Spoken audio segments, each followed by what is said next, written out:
درانو کتونکو السلام علیکم. زه محمد سلمان همدرد د حق غږ پښتو چینل خبري لنډیز کې ستاسو کوربه اوس تاسو پام را اړوم د مهمو خبرونو لنډیز ته. د ملګرو ملتونو د روغتیا نړیوال سازمان د کرونا وایرس د ویش پر بهیر نیوکه کړې ده. دغه سازمان مشر تدریس ادهانوم په یو خبري کنفرانس کې ویلي چې په نړۍ کې د شتمنو هیوادونو بې عدالتي او اخلاقي ماتې به د بشري ناورین سبب شي.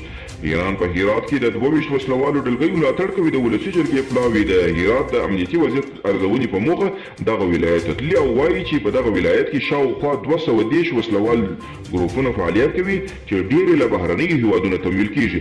له همدې 22 خطرناکو ګروپونو د ایران د ملاتړ برخمن دي. افغانستان د ترکمنستان او آذربایجان د لاجورد لارې پر لا پراختیا خبرې کړې دي.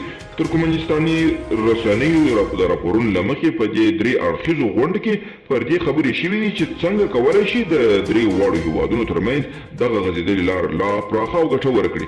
د کورنیو چارو وزیر مسعود اندرابي ویلي چې طالبان د امریکا ځواکونو تر وتلو وروسته هڅه کوي خپل جګړو ته دوام ورکړي.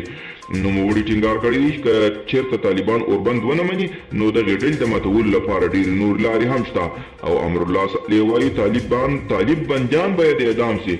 طالبانو د امرالله صالح دا خبرې په غبرګون وایي که طالبان بندیان اعدامیږي نو موږ هم بدیله لارې لرو.